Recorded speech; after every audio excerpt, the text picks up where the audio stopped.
Spectateurs à cette émission consacrée à la politique et aux enjeux de l'heure.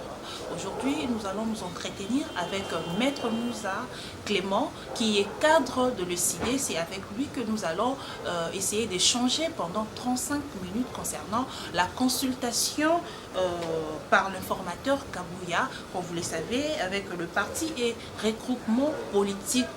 Actuellement, il y a des consultations qui est en train de se poursuivre. Alors aujourd'hui aussi, nous allons avoir aussi le son de cloche de Maître Clément Moussa qui va essayer de nous parler, de nous dire quelle est la position actuellement du parti ECID. Je ne suis pas seule, nous serons comme ça avec, nous allons co-animer en fait cette émission ou co-présenter cette émission avec Basile Yoka qui est aussi un confrère journaliste. Je m'en vais dire déjà bonjour à Maître Clément Moussa. Bonjour madame. Je pense que nous sommes les bienvenus dans votre bureau.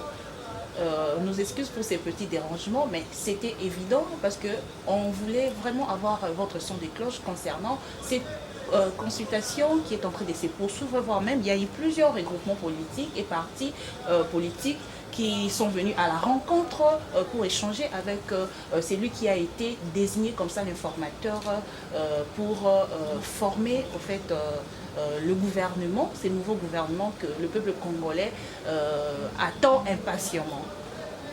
Quelle est la position de l'ECID en ces moments? Madame, vous savez, ce pays de Lumumba a une histoire. Je suis content que votre émission soit bilingue. Pour que je dise aux Congolais, dans l'ensemble, que chez nous, nous avons un adage qui dit Oloninguba, Olobotaka Ganguba. Oloni Masango, Okobuka Masango. Et c'est biblique. Est-ce qu'il y a eu élection dans ce pays? Nous sommes tellement naïfs, nous Congolais, que nous pensons que la vie d'une nation, c'est le présent. On ignore le futur, on ignore le passé et on reste sur le présent. Qu'est-ce que je peux manger aujourd'hui? Mais tu manges aujourd'hui. Olonité, Lobio Robukani. C'est regrettable. Mais en tout cas, moi, avec mon parti l'ECID, nous l'avons déjà dit, affirmé à haute voix d'ailleurs, qu'il n'y a pas eu élection. Il y a eu une élection et ça l'a 7 jours. Le 20, le 21, le 22, le 23, le 24, le 25, le 26, le 27. Mais officiellement, ils auraient été à 2 jours. Il y a eu une élection. Basusu bazana ba machine ya voté nanda mboka ya Lumumba depuis que ça existe. Avez-vous déjà vu bateau seniye moko ndimi ke moto ya gina machine? Mais on ne dit pas aux Congolais et aux Congolais nani apesaki bango ba machine wana. Nous sommes dans un pays qui fonctionne sans boussole. C'est comme un avion où ils ont volé sans boussole. Vous voulez qu'on dise quoi? Cette aventure de Kabouya va s'arrêter à un moment donné. Parce que c'est une aventure qui ne fait que confirmer l'illégitimité. Point barre. Vous voulez que nous puissions faire des décès pour que les gens puissent comprendre, même vous, journalistes, mais vous êtes un pouvoir. Regardez ce qui s'est passé au Sénégal. Un cas d'école. On se demande qu'est-ce que nous sommes allés faire à l'université. Nos juristes. Mieux parler des élites congolaises. Mais chez nous ici, il suffit que quelqu'un dise un mot, c'est fini, tout le monde est derrière sa ligne avec un esprit moutonnier. Et vous pensez que de cette façon-là, la République va fonctionner? Vous l'avez constaté, que rien ne fonctionne. Parce que Bolona Ngouba, Bobuga Ngouba. Bolona Massango, Bobuga Massango. Ne cherchez pas autre chose. Les combats pour la sauvegarde de la démocratie, c'est un combat noble. C'est un combat qui n'a pas de limites et qui n'a pas de frontières. Nous allons un jour, même pas avec nous, avec nos enfants, nous allons obtenir dans ces pays une vraie démocratie. Mais, nous allons l'obtenir. Maître Moussa Nakatio Malobate, puisque l'émission est bilingue, rencontre Oyoyo, ils ont marqué début d'un processus crucial de la formation du gouvernement où chaque parti, ou soit regroupement politique, a faire valoir intérêt naé, vision avec sa vision naé ou azanango pour l'avenir yamboka. Mais pourquoi vous avez toujours la négativité pour nous lobake et que Simba te katana. Madame, tout ça l'imboula 5 parce que le pays était dans l'illégitimité. Qu'est-ce que le peuple a obtenu? Rien du tout. À part le 1 million de promesses. Peuple a soigné. Est-ce que yo, en tant que journaliste, en tant que peuple, il n'y en a pas. Ma promesse n'a pas promesse. Est-ce que yo lelo okoki koloba que élection zaki namboka? Non, peut-être pour faire plaisir aux gens, ou par rapport à votre ligne éditoriale. Élection salamate pour les gens conscients que mboka o lobby faut qu'il y ait élection salamate. On a nommé des gens dans un processus électoral totalement corrompu où le président de la CENI avait une seule mission, d'organiser la fraude. Yo somona na mboka nini na monde entier. Oyo bakoki koloba na bato o bazaba électeur. Ozala na carte te, carte kombo ezala te kende ko voter. Osomona ngo na mboka na mukini nini. Ce que nous avons vécu ici, c'est une fraude massive organisée par quelqu'un, par un pouvoir. Mais la conséquence, c'est la République aujourd'hui où elle a divisé. C'est la cohésion nationale où elle a mise en péril. Pour ceux qui ont cru à ça, mais vous pensez que dans cet état-là, le Congo va avancer? Le pouvoir, il y a fraude. Et qu'on avançait. Et nous l'avons dit depuis Tolobayango. Mais pas tout le monde koyokate. Bissope nous continuer à Koloba. Nous continuer à faire ça l'effort. Parce que les hommes passeront. Les gens viendront vous dire que nous avons fait 37 ans de lutte. Est-ce qu'ils ont gagné une seule élection? La 37 ans de lutte. Dieu merci à Kabila. Il faut qu'on l'appelle comme ça. Dieu merci à Nanga. Non, c'est une affaire nationale. Vous voyez, Bandi Marate Gaïbi, il se défend. Mais Bissou, Tomoni, Yen, Tazwaki, Tolobakezaye. Madame, on ne joue pas avec la République.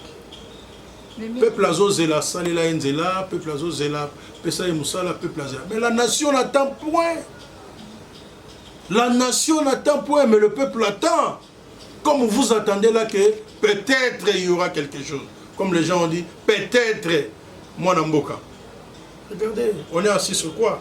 Nous avons tous appris le syllogisme. Si vous avez ma prémisse, vous attendez à voir une conclusion? Un pouvoir qui passe par la corruption. Qu'est-ce que vous voulez embellir? Mission de temps à l'effort de la Fontaine. Aucun vice n'est beau. Mais le plus laid de tous, c'est de mentir. Les gens ne font que mentir sur la réalité. Heureusement qu'ils ont participé à un simulacre d'élection et qu'aujourd'hui, ils sont justement contre le peuple congolais, c'est-à-dire un gouvernement issu d'un simulacre d'élection. Ça donnera quel résultat? Et vous pensez que nous sommes prophètes de malheur? On n'est pas prophètes de malheur, mais seulement nous prenons le temps pour réfléchir pour cette République. Mais Maître Moussa, nous apprécions la constance de Martin Fayulu, puisque en 2018, il a été candidat malheureux et encore en 2000, aux élections de 20 décembre 2023, encore, il a, si je peux le dire comme ça, il est encore candidat malheureux. Mais il garde toujours sa position pour dire que il a travaillé avec les Lamouka, mais il est toujours là et il continue dans sa constance et tout. Mais nous avons vu de l'autre côté Mouzitou qui a rejoint aussi l'équipe parce qu'il est allé rejoindre Kabouya pour donner sa vision en tant que politique. Bon, madame, dans la vie, chacun a son rythme. Dans la vie. Chacun a un rythme. Même vous là, vous n'avez pas le rythme de votre mari ou de votre fiancé. Chacun a un rythme. Si Mouzitou est parti, mais c'est par rapport à la vision de son parti et ce qu'il voit pour la République. Peut-être qu'il était même déjà dedans depuis. Il n'a fait que formaliser. C'est son rythme à lui, mais ce n'est pas le rythme de tout le monde. Chacun a un combat qui mène pour cette République. Et je pense qu'aujourd'hui, le peuple a prouvé que, comme vous êtes en train de le dire, non seulement la constance, mais l'amour pour la patrie. Il y a des gens qui ont travaillé dans ce pays comme ministres, qui ont amassé de l'argent, volé d'ailleurs. Mais qu'est-ce qu'ils font pour la République? Ok? Fayulu a été un simple député national dans ce pays. Ça circule maintenant là, vous voyez les reçus, l'argent qu'il a remis. Vous avez vu ça qu'il a déjà fait dans ce pays. Il est l'unique et le seul. Il dit non, le mandat était déjà fini. Pourquoi vous m'avez payé de 2016 jusqu'en 2018? 2 ans. Vous savez c'est combien? Ça circule sur Internet. J'ai vu votre consoeur Paulette qui a mis ça. J'ai vu Eliezer qui était les témoins. À l'époque, ils pensaient que c'était de la blague. Un jour, nous allons vérifier si effectivement cet argent-là est rentré dans la caisse de l'État. On va vérifier parce que ça a été retourné. Qui a déjà fait ça dans ce pays? Avec preuve à l'appui. Qui? Est-ce qu'il a fait ça pour ne pas... Non, non, mais c'est ça l'honnêteté d'un homme d'État. Ne le comparez pas avec d'autres. Il y a comparer mouche tchétché na mouche moussous. Mouche moussous tu vivras en Angola. Mais mouche tchétché, attention, tu auras la maladie du sommeil. Donc chacun a son rythme. Nous menons un combat pour la République. Tôt ou tard, le peuple a se souvenir d'amour. Maître, vous ne regrettez pas d'être pas, vous retrouver dans l'Assemblée nationale madame, parce que je suis un élu. Je suis un élu. Oui. Dans ces pays, j'ai été élu. Je connais c'est quoi les élections. Vous avez posé la question. Il y a président élu.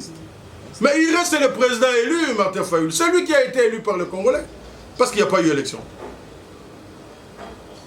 Parce qu'il n'y a pas eu élection, c'est lui qui a été élu. Mais lors de l'investiture du président... Vous parlez de la légalité ou vous parlez de la légitimité? Non, mais s'il faudrait revenir en arrière... Vous parlez de la légalité ou de la légitimité? Vous avez déclaré une marche, mais le peuple congolais a fait preuve d'être d'accord avec le président qui a été... Les témoins ne disent que ce qu'il a vu et entendu.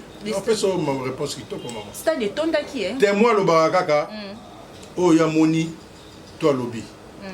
Ok? Ceux qui ont besoin de 700 partis politiques.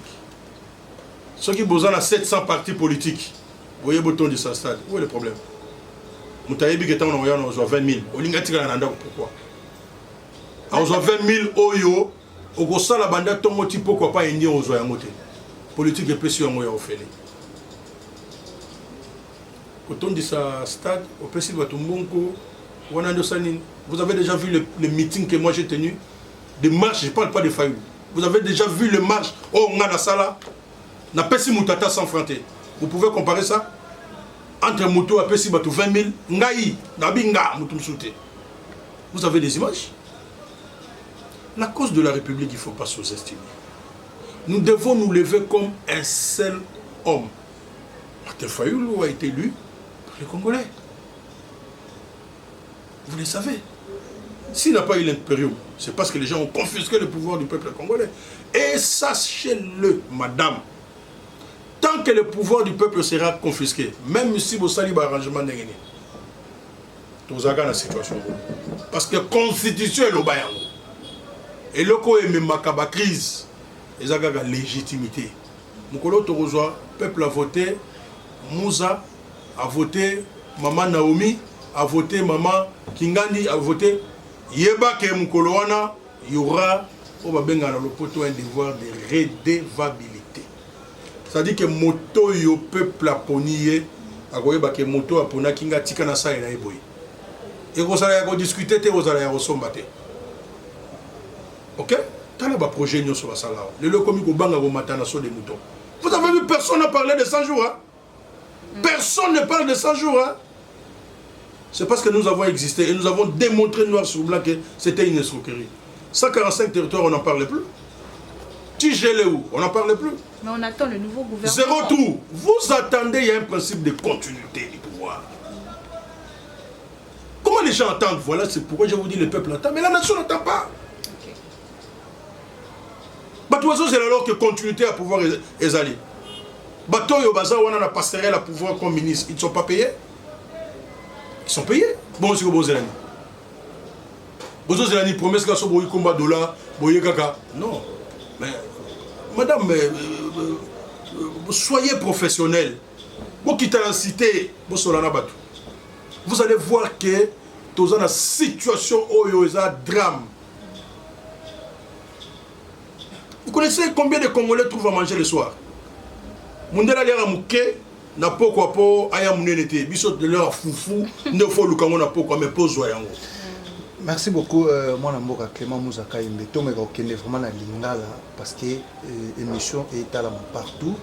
Tolingi était na ba maman oyo baza vraiment na ba fait fond ba landa yo vraiment na bokebi surtout. To le belano makambo o état de sécurité na pays mais tout moni parti décidé. Il y a le président Martin Fayoulou. Apparemment, Bozo se souciait vraiment de la sécurité aux est pays. Ah, merci. À part Martin Fayoulou, nani mususo yo yebi azo se soucier na la situation d'insécurité. Yo mituni za yo ba réponse za yangai. Mais na mituni ga. Azawa. Non mais soki batu na lobi te yo répondre yo pesa yo tuni mutuna na. Soki mutoye a lobi ke ata bazui goma bakoko na biso ba récupérer. Ça veut dire quoi? Quel est le premier parti politique et quel est le premier leader politique ou a tellement qui pour une agression? Nous avons même qualifié cette agression là de 5e agression. Nana téléma. Babeta biso masasité nanzela. Babwa kena biso gazité. Baboya keto tambola, babimisi biso ba machatité.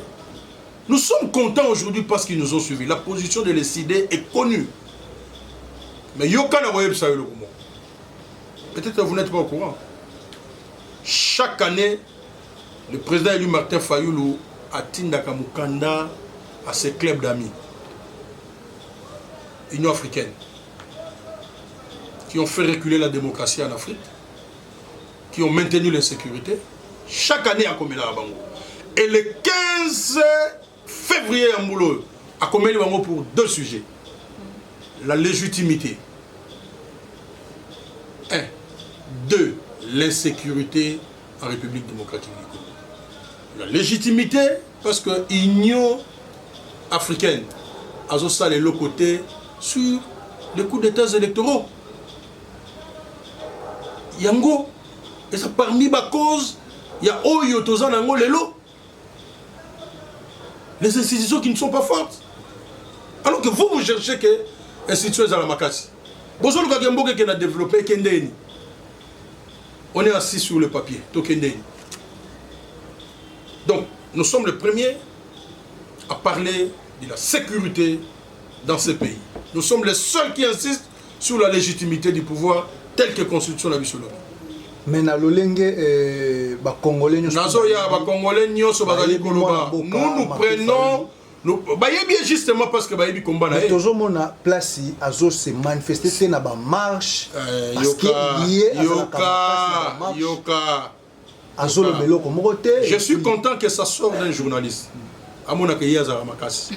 Ça veut dire que c'est un patriote, c'est quelqu'un qui se bat pour ce pays. Na pesio exemple moko na bisio que les Congolais nyonso ba yeba que to komela ki Union africaine. Ata mokolo côté Union africaine a ça condamné Rwanda. Ata mokolo côté. C'est pas des délégations que vous envoyez si vous payez les perdiens, mais ba keyi ba yeba zongelo au moins malonga ça histoire à travers quoi. Mais nous avons laissé un document, nous avons alerté le monde entier. Ba zongi nani? Ata mokolo côté Union africaine et condamné Rwanda. Vous trouvez ça normal? Vous trouvez ça normal? Alors que bah, pays Moussoussou, même des façades, va condamner Rwanda. Vous trouvez ça normal? Il faut trouver aussi. Vous avez les rapports, tous les rapports il y a Nations Unies. Et vous avez un contenu. Il faut qu'on trouve la solution. Na eloko et bima toujours bouc émissaire ya Rwanda. Les AFDLR. Pourquoi les Nations Unies ne peuvent pas s'occuper et ne peuvent pas s'occuper ya Batouane? Bazali, to bazate, bango mona ba rapport na bango ils savent ce qu'ils ont dit. Ceux qui bazami balé, ceux qui bazami satou, basa la disposition na bango. Nous faisons des propositions. Ils sont dans la bataille union sacrée, ils trahissent le pays et puis bah comme ils sa population. Ils ont d'ailleurs tellement population que bah comme même na sens il y a mythomanie. Vocabulaire. Ça dit faire croire aux gens que Makambo Bazo le Bézaya solo. Parce que le couteau n'a pas mon polélé. Nous faisons des propositions. Pour sauver la République, il faut sauver la République, madame, messieurs. Ce que nous sommes en train de vivre là, à Wanapoko, Moutounio, sont ici parmi les Congolais peuvent se retrouver dans un bar, hein, dans une terrasse. Amélie Mokoponaya, les Assimines et la Kei. Est-ce qu'on se soucie de ces millions de Congolais? Oh, tout le monde a vraiment une image. Lisez, il faut regarder votre chaîne nationale, la RTNC, il faut que je cite ça. Est-ce que vous voyez vraiment que nous sommes en guerre, nous sommes un pays en guerre? Les programmes de la RTNC là, aux hommes en dombolé à chaque heure. C'est la publicité, on a Mouto Salinzela, Mouto Saliboye, rien de ce qui se passe à l'Est. Vous pensez que nous sommes un pays en guerre? Et les gens comme ça vont aller négocier pour avoir la paix? On n'a pas besoin de spectacle. Parce que jusque-là, ce que nous voyons dans l'Union sacrée, c'est du spectacle. Il n'y a rien de concret qui peut amener la solution. Nous avons parlé de la solution ici, dans ces pays. Les mémos existent. L'ambassadeur rwandais vous avez déjà vu l'Union sacrée l'ambassadeur Bazon. Ambassadeur à Rwanda ou guerre, comment il s'appelle encore? C'est mon parti décidé. Ce sont les Congolais qui ont demandé ça. Mais un pays en guerre, parce que vous parlez de l'insécurité, un pays agressé, madame. Frontière Bakangate. Frontière na Rwanda Bakangate. Alors, vous devez dire la vérité aux Congolais. Soit c'est l'agression. Alors, la Constitution nous donne les moyens comment répondre à une agression. Soit il s'agit d'une rébellion. Et les lois de la République nous disent c'est quoi une rébellion. Nous sommes là pour les solutions. Et nous avons proposé des solutions. Alors, tout le monde parle aujourd'hui de l'insécurité, tout le monde parle sans contenu, on ne donne pas de solutions. Mais le peuple de Goma a besoin d'une solution, le peuple de Saka a besoin d'une solution, Bounagan a besoin d'une solution. Vous avez appris la fois passée, on a arrêté les gens parce qu'ils sont allés manifester pour les 600 jours de Bounagan. Les gens ont été arrêtés. Vous le savez. C'est maintenant là que la République a besoin de ses élites. Si quoi Congo a besoin, il y a Bana, Oyaye, Babundela Congo maintenant. Le pays est en train de partir. Tout ça, le discours. Le pays est en train de partir. La balkanisation, et tout ça, là, sous l'Union sacrée. Donc, l'Union sacrée, ça, là, pour nous, et même la balkanisation. Nous sommes dans la distraction. Pas les idées.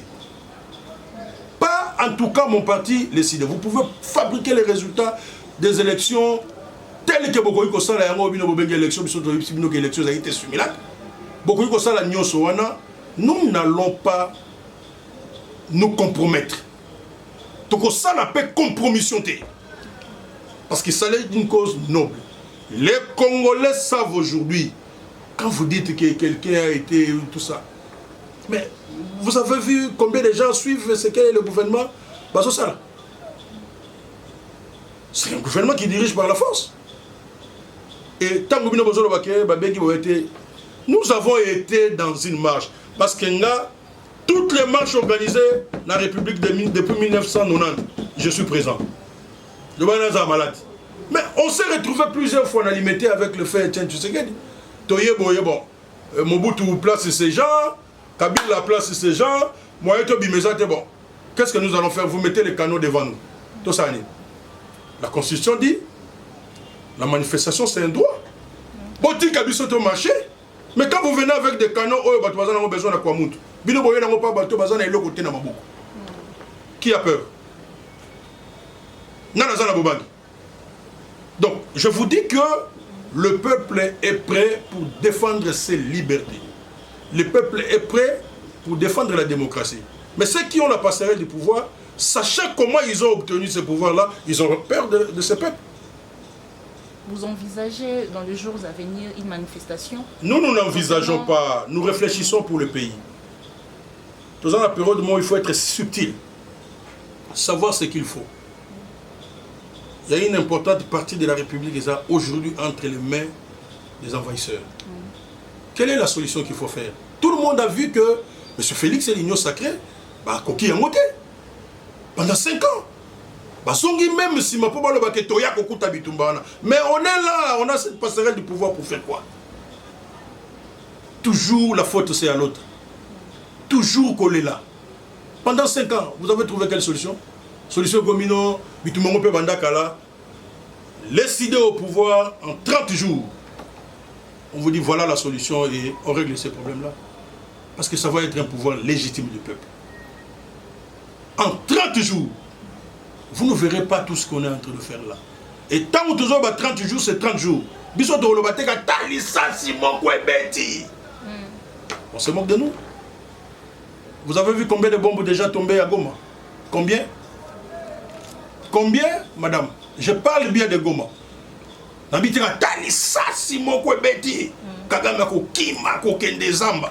C'est où? Et vous croyez à un tel gouvernement?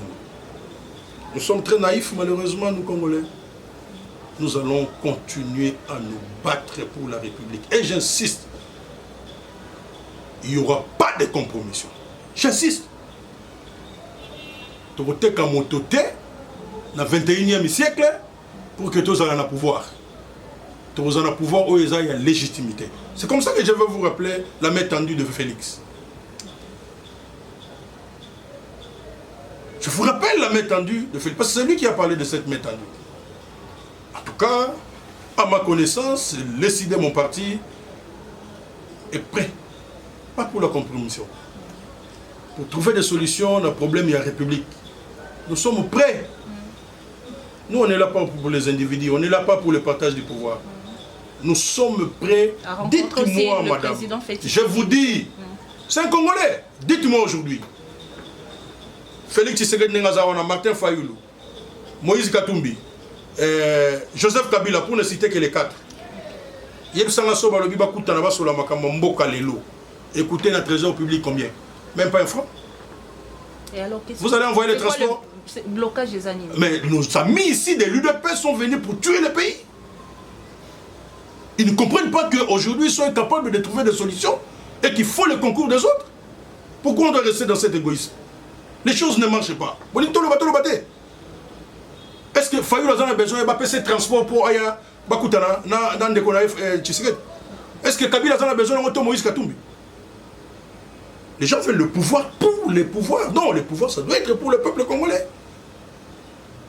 Dans ces passés récents, la France, un pays de démocratie.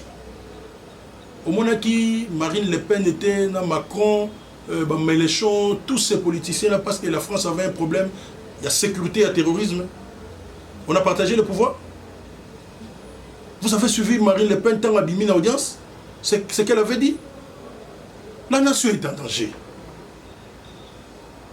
Pouvoir et union sacrée, qui est le côté.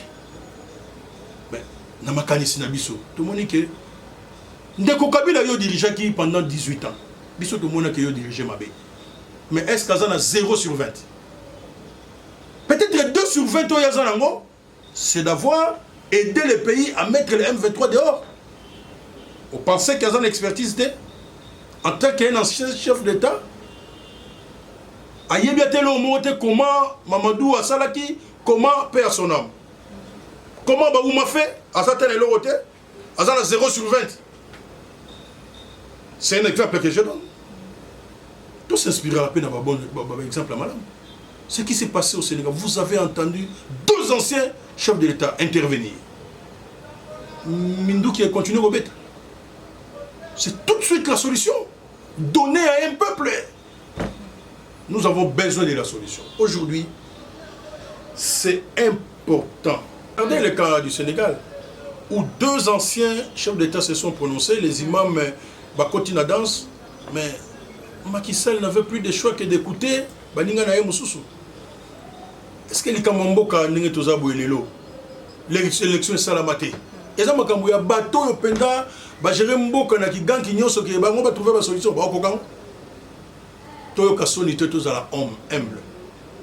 C'est de notre responsabilité de discuter sur les questions de l'État. Élection salamate ba domoni ke fuba kabula so mais ce qui est il y a problème ya mboka te ba so makanisa batum. Ba za limité et puis beaucoup de gens ne bazanga ba ngoba ko lo baté. Babangaka ba ko lo badine.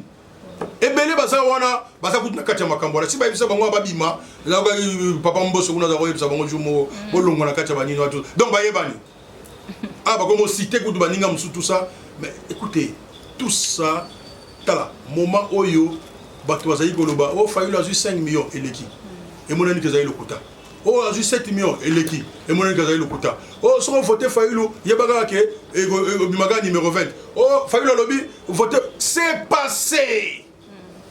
Nous devons trouver des solutions maintenant dans le problème de la République. Et si on ne fait pas attention, moi qui recule indépendant libéral, si vous les gens pensent que avec la passerelle des pouvoirs que bazo kokate. Lelo bazo kokate. Qu'est-ce qu'il faut faire?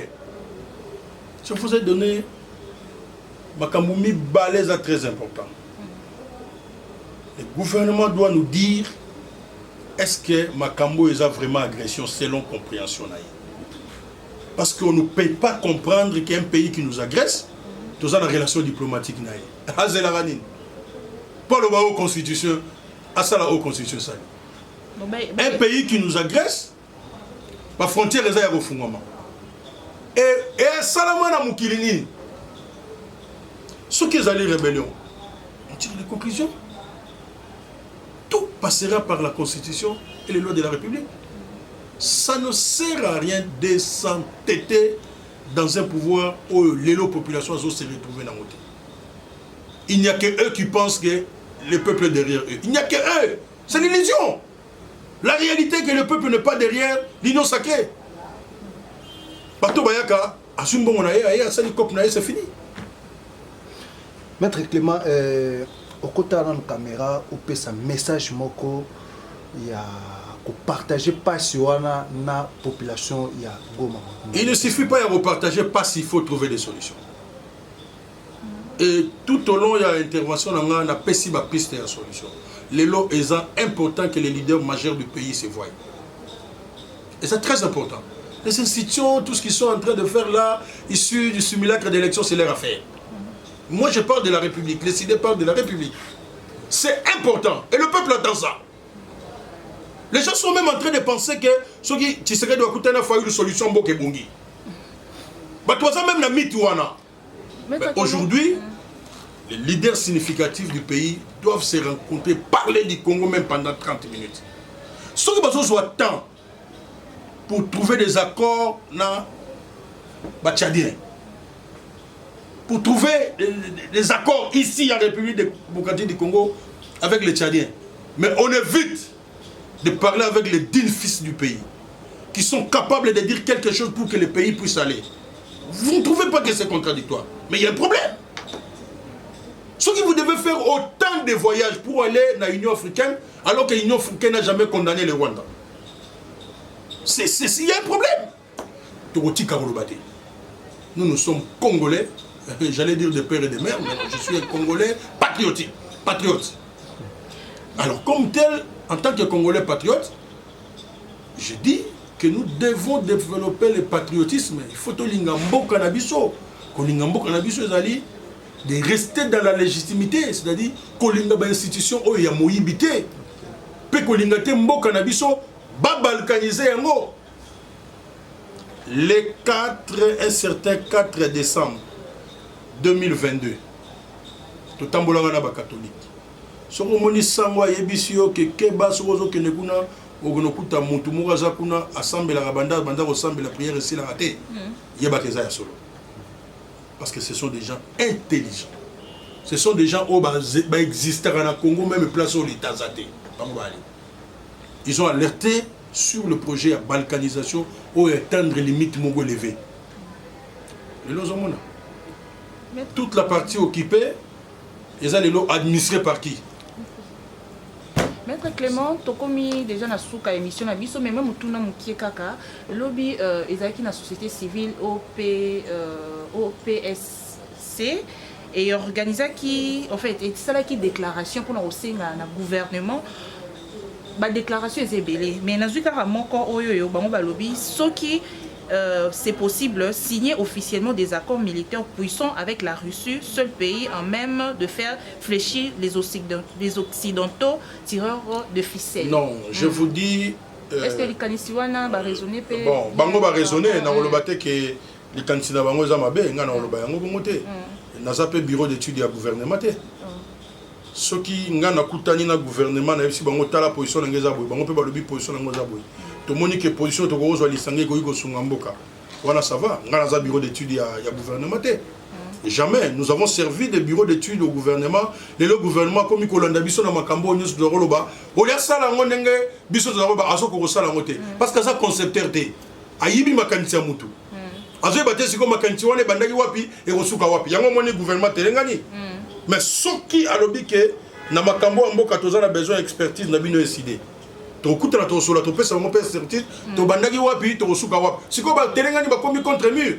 Donc bande ko na bazan a droit ya ko réfléchir. OK, mais il y a un jour madame le Rwanda vient de signer un accord avec l'Union européenne sur la traçabilité ya ba minéraux.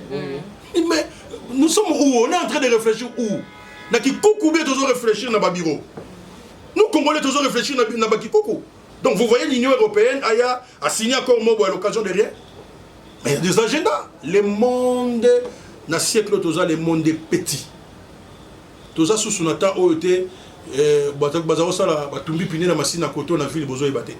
à la seconde, on a l'information.